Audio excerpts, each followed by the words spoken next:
Goeiemôre broers en susters. Hartlik welkom vanoggend hier by ons erediens. Ek hoop dat dit vir ons almal 'n geseënde oomblik en samesang sal wees. Ek wil daarom net sê, klein Andrie, waar sit jy liefie? Daar sit klein Andrie. Brawe siel wat het draai gemaak het in die hospitaal en vanoggend nog hier is. Ek bly jou voet is beter my skaapie. Dit gaan beter met Rita van Skalkwyk, dit gaan eintlik baie goed met haar. En al die ander so ek vir Wieke Margaret om hulle raak te sien. Ek is bly dit gaan met julle en met julle meisikant goed. Beter in elk geval. En dan wil ek daarom net ons het gister die begrafnis gehad van Patrice Snyman se tannie en ons bid vir hulle ook nie baie rustigheid en genade toe. Gisteraand het ek gehoor dat Ansa Meyer se ma is oorlede, so ek sal in die week net opvolg met haar en hoor hoe dit met hulle gaan. Ek dink dit was vir hulle ook 'n groot skok. Goed, dit is min of meer alles. Nou wil ek gou net by die verjaarsdae uitkom.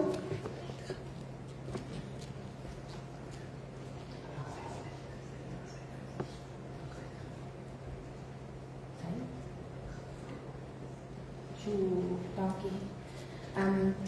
Tannie Nonnie wat altyd net hier sit. Het ook geval en oogoperasie gehad. So ons bid vir Tannie Nonnie ook. Ek sal 'n bietjie behoor dat met haar gaan. Is sy by die huis of is sy nog in Bloemfontein? Nog in Bloemfontein. Nee, maar dan bid ons vir Tannie Nonnie ook. Goed, nou verjaarsdag. En ek iemand, ek weet Bertie verjaar. Bertie, waar is jy? Daar's Bertie. Enige iemand anders wat verjaar vandag, of hierdie week wat voorlê? Nee, niemand nie, Bertie, mag dit 'n baie besondere verjaarsdag wees. En mag daar so 'n aksrustigheid daar by julle kom ook, nie? Welkom. Dit is 'n goeie plek om te wees, Bertie. Goed. En dan moet ek dan nou net hierdie vir julle van vertel. En dit is hierdie versierde vrugtekoek. Hier is nie blaadjie ook en daar's papiere daar agter. Julle moet julle haas om asseblief van hierdie koek om julle looitjie daar te gaan koop om hierdie koek in die hande te kry. Hy is R550 werd en ek weet dit is van die lekkerste wat ek al in my lewe geëet het. So asseblief gaan koop jou looitjie en help so die NSV en die ou wat gelukkig is genoeg is om hierdie koek te wen met vinnig hardloop, want ek dink die res van ons sal hom dalk in hardloop en duik as hy nie versigtig of sy nie versigtig is nie. Goed, so asseblief koop julle looitjies vir die vrugtekoek. Ek dink dit is absoluut die moeite werd. Goed, broers en susters, dan die enigste ander saak is, kyk 'n bietjie die 30ste November. Dit word nou al tradisie in ons gemeente dat ons altyd saam kuier na die Kersdiens en ons beplan weer vir julle ietsie baie lekker so onder die bome, dat ons daar gaan sit en saam kuier en so ook ons jaar saam 'n bietjie afsluit. Goed, ek dink ons gaan vanoggend begin deur net weer lied Vonk 422 te oefen, sodat ons hom aan die einde weer kan sing. Henry, asseblief.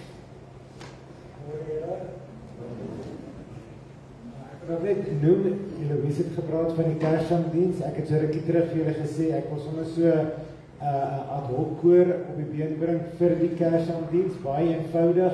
Ons gaan nie vreeslik baie oefen nie, so ons sal so 2 keer sommer na die kerkdiens net so vir 'n paar minute oefen. Lekker Kersliedere vir die Kersdiens, so as daar van julle is wat nog altyd graag in 'n koortjie wou gesing het, of die van julle wat al van tevore, kom asseblief, volgende Sondag gaan ons eerste vinnige oefensessie hê. En soos ek gesê, dit gaan definitief nie baie oefening verg nie. Ons gaan net so 2 of 3 bekende liedere kies en dan gaan ons 'n deel maak van die erediens. Ja, so nou sit Vonk 422. Julle het hom die vorige keer geoefen, so kom ons doen ons een of 2 keer deur en kyk hoe gaan dit.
Dag weer ontmoet, mag die Heer jou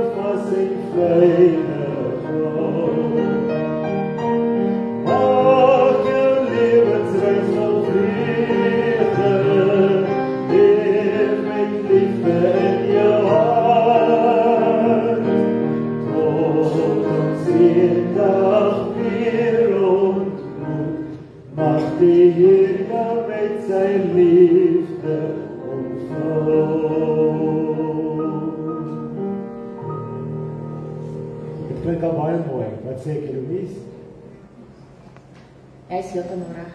Kom ons raak so 'n oomblik stil en dan gaan ons aan met ons erediens.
Juig tot eer van God, almal op aarde.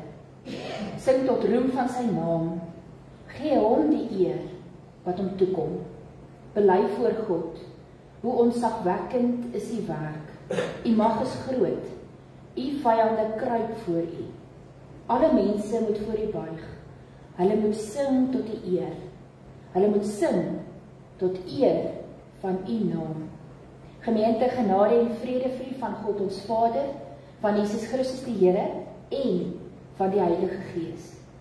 Amen.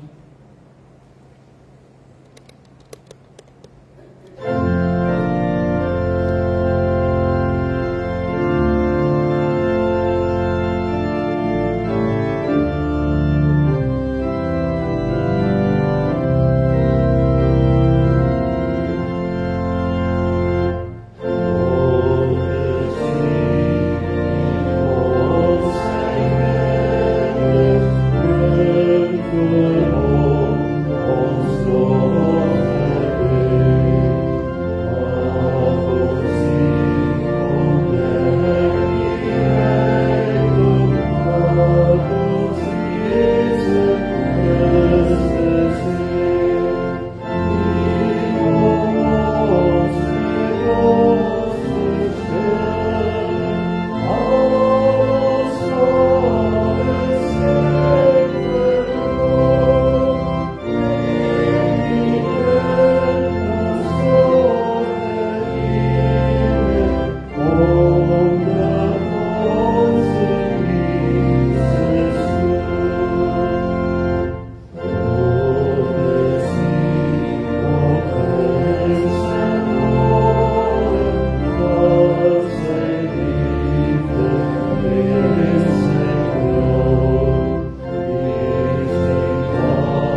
Kom ons luister vanoggend na 2 Timoteus 2, 'n gedeelte wat ons daaraan herinner dat God se genade vir ons elkeen beskikbaar is. Onthou altyd dat Jesus Christus, 'n nakomeling van Dawid, uit die dood opgewek is. Dit is die evangelie wat ek verkondig. Vir hierdie evangelie ly ek verdrukking, selfs in boeye soos 'n misdadiger. Maar die woord van God kan nie geboei word nie. Daarom verdra ek ook ter wille van die uitverkorenes alles, sodat hulle ook die verlossing wat daar in Jesus Christus is en die ewige heerlikheid kan ontvang. Dit is 'n betroubare woord. As ons saam met hom gesterf het, sal ons ook saam met hom lewe. As ons in geloof volhard, sal ons saam met hom regeer. As ons hom verloon, sal hy ons ook verloon. As ons ontrou is, hy bly getrou. Hy kan homself nie verloon nie. Ons geloofsbelijdenis vanoggend is Vonk 347, daar 3 vers.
Ons ewige God, Hemelse Vader, dankie dat U ons in hierdie week wat verby is gelei het. Dat U ons gehelp met dit waarmee ons gesukkel het. Here, dat U vir ons deure oopgemaak het wat ons nie verwag het nie. Dat U vir ons sterk genoeg gemaak het vir die situasies waarin ons is. En Here, dat U ook elke keer vir ons laat besef U is daar. U loop saam met ons die pad.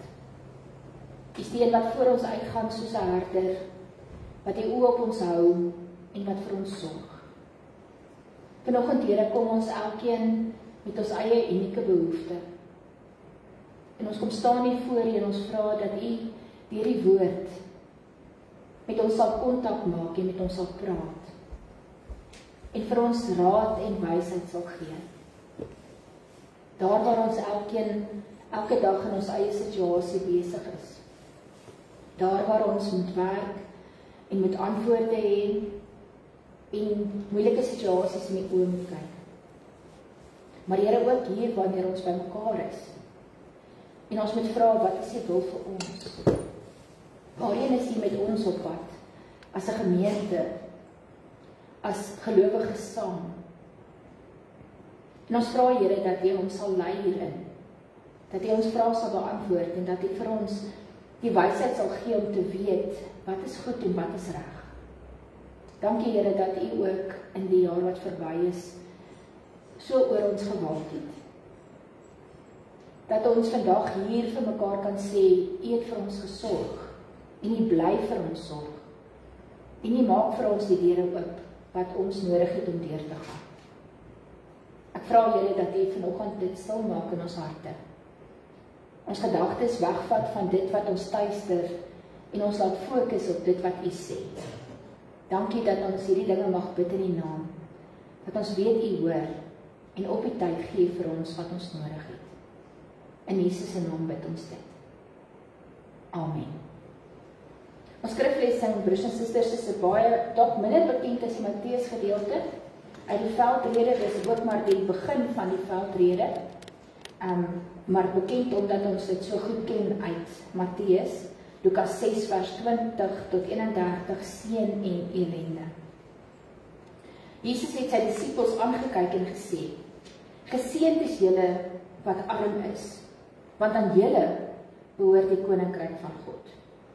Geseënd is julle wat nou honger is, want julle sal versadig word. Geseënd is julle wat nou huil, want julle sal lag.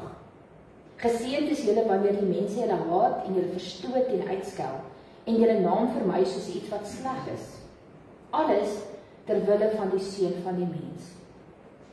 Wees bly op daardie dag en spring rond van vreugde, want vir julle is daar 'n groot beloning in die hemel. Hulle voorvaders het immers met die profete net so gemaak. Maar ellende wag vir julle wat ryk is, want julle het julle lekker lewe al weg. Ellende wag vir julle wat nou vol geëet is, want julle sal honger ly. Ellende wag vir julle wat nou lag, want julle sal treur en huil. Ellende wag vir julle as die mense goed van julle praat. Hulle voorvaders het immers met die valse profete net so gemaak. En dan is die volgende opskrif die liefde vir die vyand. Maar vir julle wat na my luister sê ek, julle moet julle vyande lief hê. Doen goed aan die mense deur wie julle gehaat word. Seën die mense deur wie julle vervloek word. Bid vir die mense deur wie julle sleg behandel word. As iemand jou op die een wang slaan, bied hom ook die ander een aan. Vir iemand wat jou boklere vat, moet jy ook jou onderklere nie weier nie. Aan elkeen wat iets vra, moet jy gee. En as iemand jou goed vat, moet jy dit nie terugeis nie. Behandel ander mense soos jy self behandel wil word. Ons lees vanoggend tot sover, broers en susters. Kom ons luister na hierdie woorde, want hierdie woorde lei ons na die koninkryk van God. Dit is baie duidelik in die Lukas Evangelie. Veral as mense hier lees, na wat al reeds gebeur het. Jesus het reeds sy disippels bymekaar gemaak. Hy het reeds al 'n klomp voorbeelde gegee van dat hy regeer en dat hy deur God gestuur is, die wonderwerke wat hy gedoen het, die manier wat hy met mense werk, die feit dat hy niemand wegstuur nie. En nou kom hy hier en hy begin met die veldrede, wat soos in Matteus die begin is van sy bediening, waar hy vir mense wil leer, waaroor gaan dit hier? Wie is ek? En wat kom doen ek? En die antwoord daarop is, hy is die Seun van God, wat deur God gestuur is. En hy is hier om deur dit wat hy moet doen, die koninkryk van God, tot by ons te bring. Koninkryk, die idee van die koninkryk is nie so sterk in Lukas soos wat dit in Matteus is nie, maar die bedoeling is nog altyd dieselfde. Hy kondig aan, ek kom julle bevry, op 'n skaal wat julle nog nie gesien het nie. En dit is sy roeping, dis wat hy verstaan, en dis die visie wat hy het.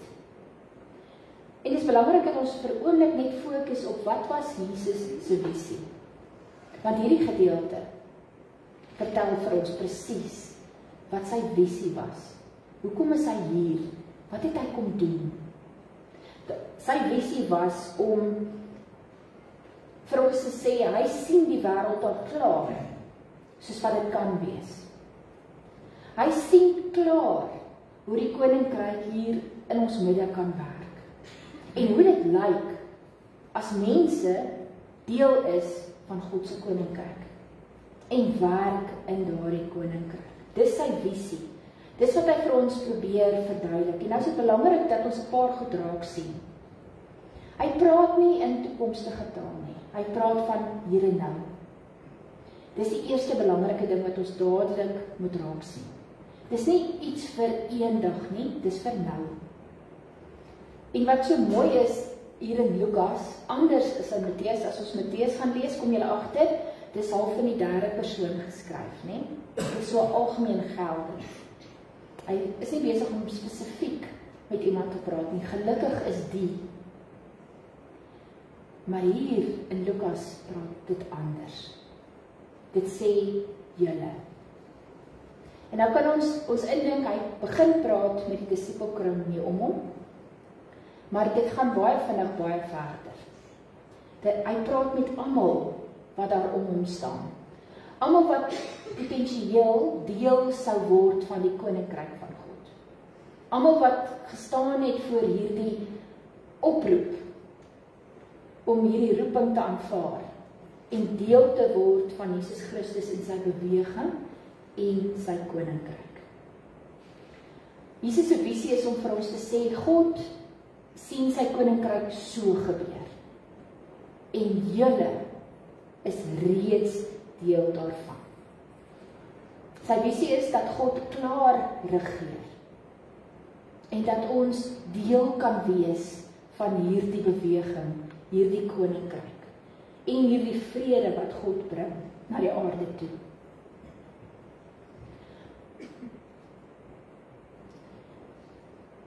Anders as Matteus maak hy ook hier gebruik van 4 stellings wat seën inhou en dan teenoor dit 4 stellings wat ellende inhou.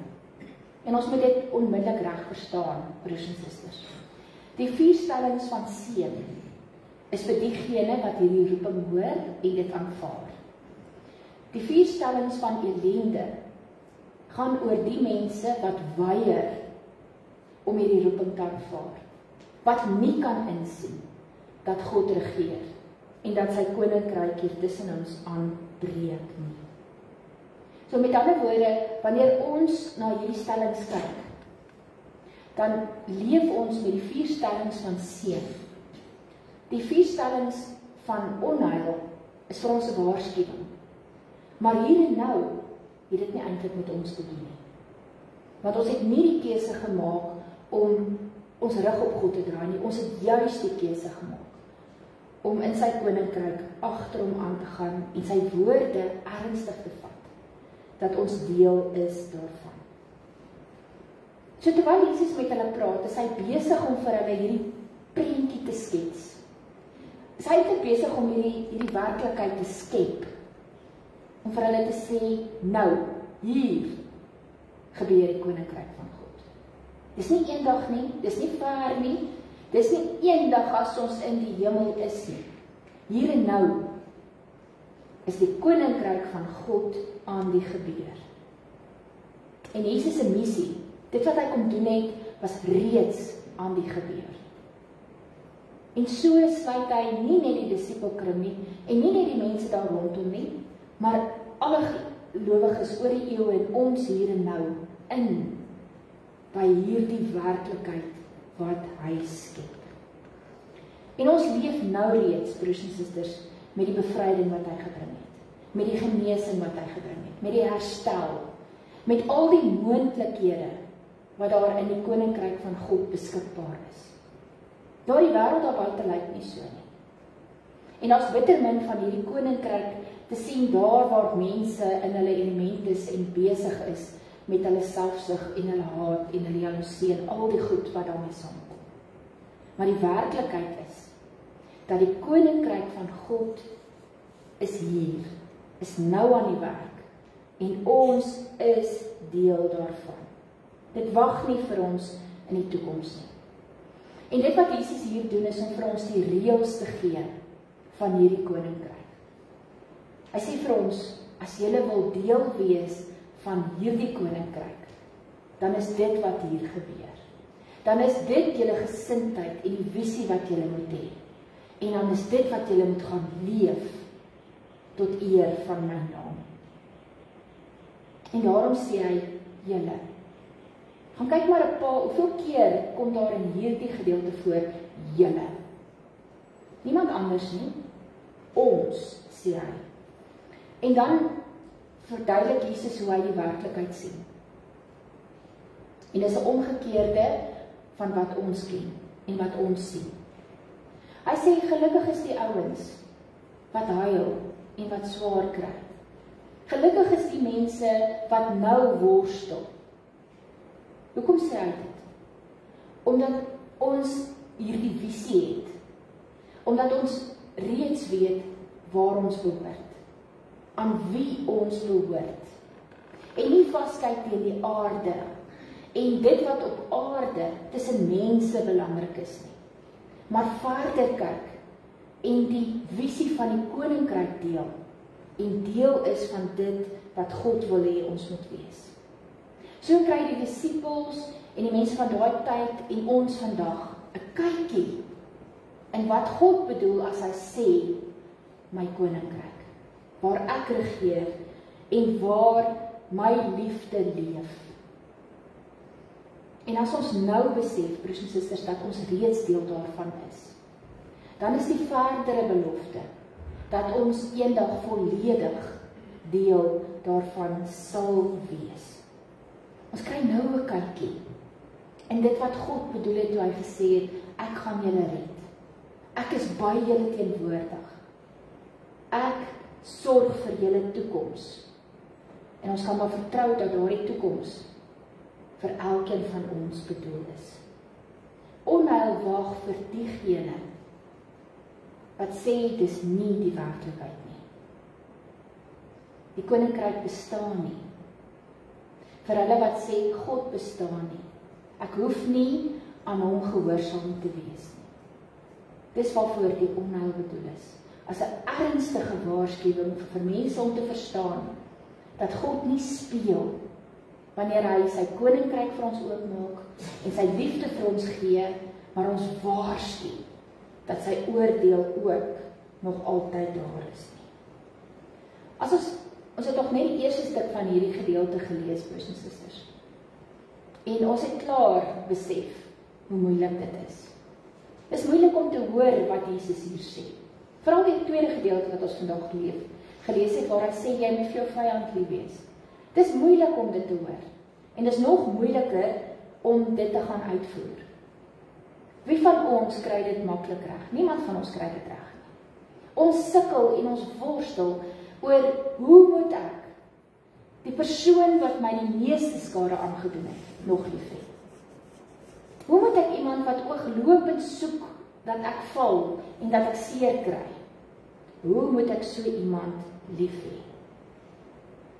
Maar wat Jesus hier van ons vra, en wat deel is van sy visie, wat hy sien, hy sê vir ons, as jy deel van die koninkryk wil wees, dan gaan dit van jou vra, dat jy van binnekant af buite toe verander.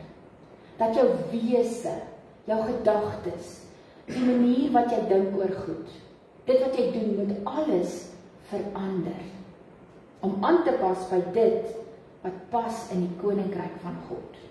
En dan gee hy vir ons hierdie voorbeelde van hoe iemand optree in die koninkryk.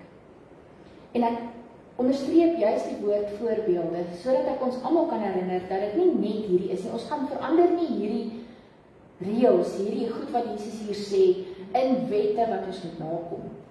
En dis al wat ons nodig het om na te kom nie. Hy gee vir ons voorbeelde van wat gebeur as God se liefde jou visie en jou wese verander.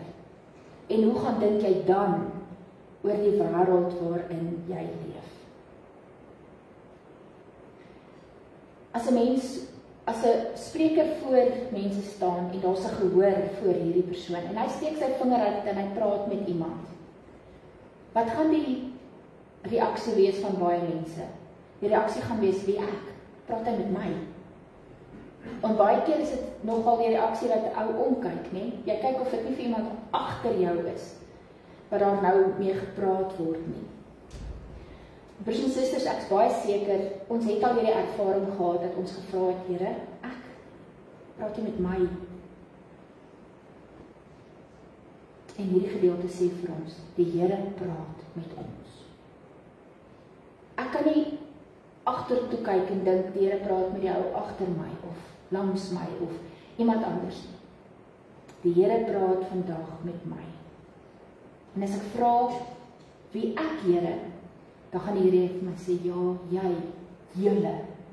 julle moet luister na dit wat ek hier vir julle sê.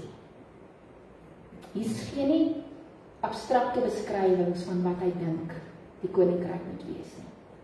Hy gee definitief ook nie vir ons reëls oor hoe ons in die hemel kan kom nie. Dis nie die bedoeling hier nie. Die bedoeling is, as ek jou bevry het, as ek my genade aan jou bewys het en jou deel gemaak het van my koninkryk, dan is dit jou antwoord. Dan is dit hoe jy kies om te leef. Dan is dit hoe jy dink en hoe jy jou denke tot uitvoering bring. Dan is dit hoe jy daar buite gaan optree in my naam. Wat Jesus hier sê, is anders as wat ons dink. Dis anders as wat die ouens gedink het wat daar rondom hom gestaan het. Onthou, hulle het baie spesifieke reëls gehad oor hoe hulle samelewing werk en ons het maar op 'n ander manier ook baie spesifieke reëls. Die Here kom en hy draai hierdie hele stelsel op sy kop. En hy sê vir hulle, julle het dalk gedink die wêreld werk so. Kom ek vertel vir julle, hoe werk die wêreld? Hoe werk my visie vir julle? En dan is dit, dat daar nie sekere mense is wat in sy genade is, en sekere mense wat nie in sy genade is nie. Hy sluit almal by sy genade in. Dit is nie so dat sekere ouens rein is en ander onrein is, en daarom mag jy nie met hulle praat nie, en jy mag nie naby hulle kom nie, en asseblief nie aan hulle raak nie. Deur wat Jesus gedoen het, het hy vir ons kom wys, hy skep 'n nuwe wêreldorde. Hy draai die reëls op hulle kop. En hy sê vir ons dat die reëls het verander. Vir ons wêreld vandag het die reëls verander. In ons wêreld gaan dit daaroor, wat maak my die gemaklikste? Waar is ek die gelukkigste? Hoeveel geld het ek nodig om gemaklik te wees? Wat maak my veilig in hierdie wêreld? Die Here kom draai al hierdie goed op sy kop en hy sê vir ons, dit gaan nie oor jou gemak en jou selfsug en wat jy graag wil hê nie. In my koninkryk gaan dit daaroor wat ek wil hê. En wat ek wil hê is dat julle in liefde leef. En dat julle 'n radikale liefde sal leef. Soos wat hy dit vir ons kom wys het. Toe hy aan melaatses gevat het en met vrouens gepraat het en kinders op sy skoot getel het, was dit so teen die reëls van sy tyd dat hulle vir hom kwaad geraak het daaroor. Hy's besig om stukkie vir stukkie hierdie torentjie van reinheid wat hulle vir hulle self opgebou het, af te breek. Nou kom hy in ons wêreld in vandag. En stukkie vir stukkie breek hy hierdie selfsugtige eenhede wat ons vir onsself gebou het af. Hy sê vir ons, in my koninkryk gaan dit nie oor wie's die rykste of die sterkste of watter ding julle ook al dink belangrik is nie. In my koninkryk gaan dit daaroor dat julle met 'n nuwe visie leef. En daardie visie is my liefde. Is 'n radikale liefde wat nie vra wie is jy en of jy dit verdien nie, maar dat dit 'n liefde is wat ons bereid is om uit te leef. En ek dink ons is baie keer net so geskok soos wat daai 12 disippels was. Oor wat Jesus kom sien het en wat hy kom neersit het en wat hy vir ons gekies het. En dan moet julle onthou dat daardie 12 wat hy met die hand uitgekies het, wat so om hom gestaan het en geluister het toe hy vir hulle sê julle, was die ouens wat toe hulle getoets is weggehardloop het en hom in die steek gelaat het. En die Here het nog steeds met hulle aangegaan. En dis dieselfde ding wat hy met ons doen. Hy weet ons gaan hom in die steek laat. Hy weet as ons op ons eie is, kies ons selfsug bo wat hy gesê het. Maar hy gaan ons nie los nie. Hy gaan oor en oor terugkom en sê, dis my visie vir my koninkryk, dis waar julle hoort, leef tot eer van my naam. En as dit maklik was, het almal dit gedoen, broers en susters. Maar dit is 'n doelbewuste keuse wat ek elke dag maak om te sê, Here, U het vir my gesê, ek, julle. En daarom luister ek na U stem. En broers en susters, ons mag nooit vergeet nie. Toe Jesus hierdie visie van die koninkryk neergesit het, het hy ons nie op ons eie gelos nie.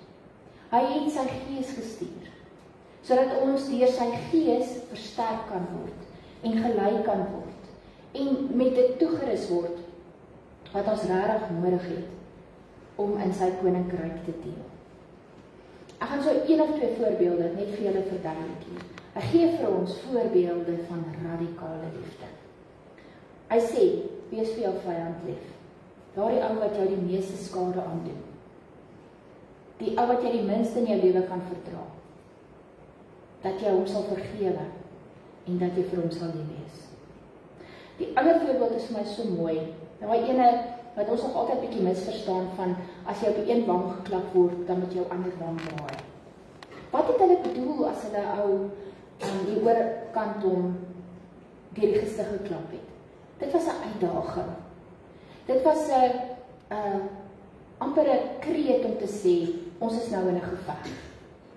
En as jy hierdie uitdaging aanvaar het, dan het jy daai ou deur sy gesig geklap. En dan het ons albei geweet, nou goed, hier kom 'n groot geveg. As jy jou ander wang gedraai het, dan het jy vir hierdie ou baie duidelik laat verstaan, jy gaan nie jou energie mors op hierdie geveg nie. En jy gaan vir hom niks gee om mee te werk nie. En dis wat die Here vir ons eintlik hier sê. Hy sê, as iemand jou uitlok, as iemand wil hê dat jy in 'n geveg betrokke raak, draai jou ander wang. Geef vir hom niks om mee te werk nie. En bewaar die vrede. Want die vrede is een van die hoekstene van God se koninkryk. Ons moet ophou, broers en susters, om aan ons eie veiligheid en ons eie gemak en dit wat ek die graagste wil hê, om net daaraan te dink. Ons moet 'n slag buitekant onsself tree. Buitekant hierdie ou kringetjie wat ons van onsself gemaak het, waar ons so gemaklik is. Want die visie van die koninkryk stuur ons om radikaal lief te wees vir die wêreld daar buite. Ons wat altyd wil terugslaan en wil reageer en wil wraak neem. Vra jouself af. Wat gaan gebeur as jy dit nie doen nie? Wat gaan gebeur as jy dit net los en vrede kies? Hoekom sal ons radikale liefde kies? Hoekom sal ons kies vir iets wat in ons wêreld nie geag word nie? Waaroor ons dalk uitgelag word of belaglik gemaak word? Die antwoord is, ons leef in die kragveld van die Heilige Gees. Ons leef onder die toesig van die Heilige Gees. Onder sy sorg en sy liefde. En hy stel ons juis in staat om so radikaal lief te kan wees. Here, praat U vandag met my. Ja, met jou en met julle. Julle is deel van my koninkryk. Julle deel my visie. Gaan leef my radikale liefde. Gaan wys vir die wêreld dat die koninkryk is hier. En as mense wat aan die koninkryk behoort, wat bely, my God en my Vader, die een wat in beheer is. Amen. Vergun my die geleentheid, broers en susters, om die formulier voor te hou, sodat ons vandag vir jou en Wilma Davies kan bevestig as ouderling en as diaken. Gemeente van ons Here Jesus Christus. God gebruik mense om sy werk in die kerk en in die wêreld te doen. Daarvoor is die Heilige Gees gelowiges met gawes toe vir hulle dienswerk. God roep ook sekere mense op om besondere dienswerk te verrig. Die Bybel getuig dat hierdie dienswerk van vroeg af in die kerk bestaan het. Hierdie bedieninge het onder andere gestalte gekry die verkondiging, die gee van leiding en versorging. Dit het tot ontwikkel tot die ampte soos wat ons dit vandag ken, naamlik die ampt van predikant, ouderling en diaken.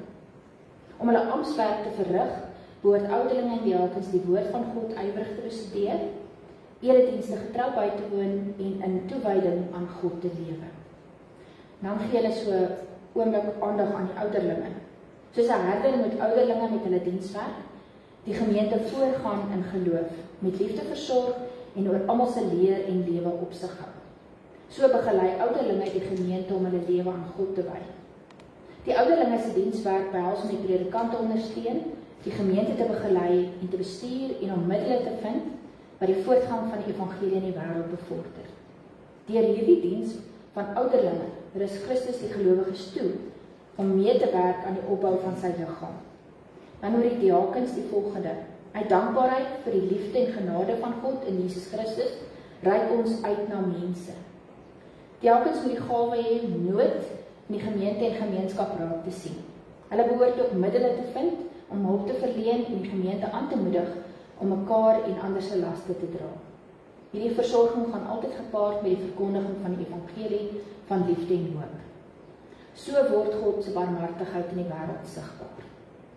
Ek gaan nou vra dat jy en Wilma na vore kom ten einde te antwoord net op die vraag van die formulier.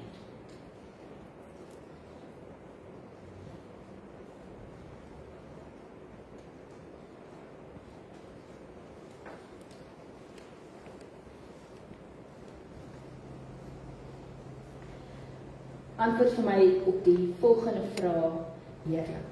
Glo jy dat God jou deur die gemeente tot hierdie dienswerk geroep het? Glo jy dat die evangelie alles wat van ons verlossing benodig is, bekend maak soos dit belig is in ons belydenis? En beloof jy om hierdie werk getrou en met toewyding te verrig en om deurlopend daaroor verantwoording te doen? Wat is hierop jou antwoord, Jo? Wilma? Ons wil vir julle sê baie dankie dat julle bereid is om hierdie dienswerk te doen. En ons bid vir julle toe dat die Here julle ook toerus met dit wat julle nodig het, om deel van die ouderlinge en die diakens en die amper in hierdie gemeente te wees, en om daarmee saam ook leiding te gee en te versorg en God se liefde te leef. Geen my oomblik, Anton, ek wil tog vra, wil jy ook vorentoe kom, dat ons hulle daarom net kan gelukwens.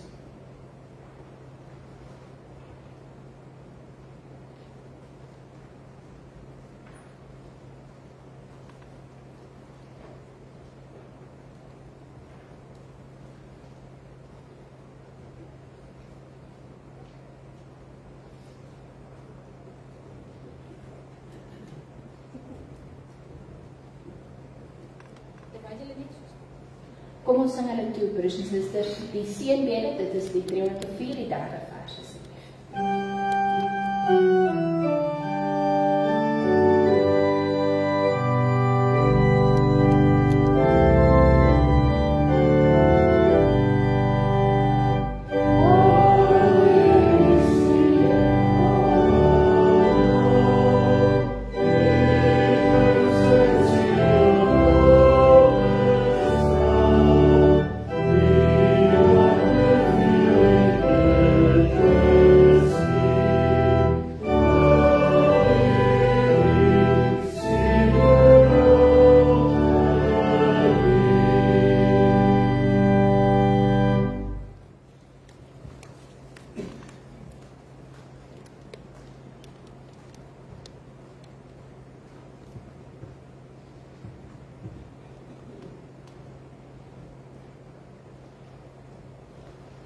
Kom ons sluit ons oë in 'n dankgebed. Here ons God, as ons daar buite na die wêreld kyk, as ons na ons eie lewens kyk, dan kan ons 'n lang lys maak van goed waaroor ons dankbaar is. Here, U het 'n manier om in ons lewens in te kom en om te kom verander wat onmoontlik is.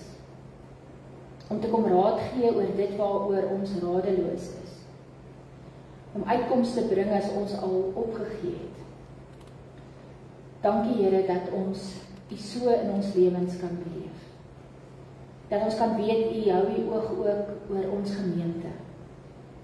Oor elkeen wat hier teenwoordig is en wat vandag dalk ingeskakel is en vir elkeen wat deel is van ons gemeente. Here, U ken ons hart. U weet wat ons graag wil. U weet, Here, dat ons leef vir U en dat ons dankbaar is en dat ons nederig wil bly, en dat ons bo alles aan U gehoorsaam wil wees. Maar U weet ook, Here, dat ons maar feilbaar is, dat ons broos is, dat ons maklik seer kry. Ek wil vra, Here, dat U vandag in elkeen van ons hart 'n stukkie herstel sal bring. 'n Verandering van ons gedagtes en ons wese. Dat ons onsself in lyn sal bring met U visie vir U koninkryk, vir U kerk, vir ons gemeente, vir ons gesinne, vir onsself. En dat U ons sal help, Here, om die moed te hê om daarby te bly. Dankie dat U vir ons so goed is en dat U genade so wyd oor ons uitgedeel word. Here, wil U gee dat ons op 'n ander manier sal kyk. Dat ons na mekaar sal kyk op 'n ander manier. Omdat ons almal deel is van U koninkryk en van die huisgesin. Wil U gee, Here, dat as ons na buite kyk, dat ons die mooi in ons wêreld sal raak sien. Dat ons sal besef dat almal is U geskape wesens. Staan in U liefde, of hulle dit nou wil weet of nie. En dat ons 'n instrument sal wees wat dit sal uitdra. Dat ons nie bang sal wees om die wêreld in die oë te kyk en te sê, die Here het ons almal lief nie. Wil U met ons wees in hierdie week wat voor lê? Wil U gee, Here, dat ons sal gaan soek na geleenthede om U liefde te leef. Staan ons by, maak ons sterk in ons geloof. Geef vir ons insig. Geef vir ons 'n diepte in ons denke. Laat ons verder kyk as dit wat hier en nou is. Maar Here, laat ons ook besef, U koninkryk is hier en nou. En ons is nou deel daarvan. So bid ons in die naam van Jesus, ons Here en ons Verlosser. Amen.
In sy vrede.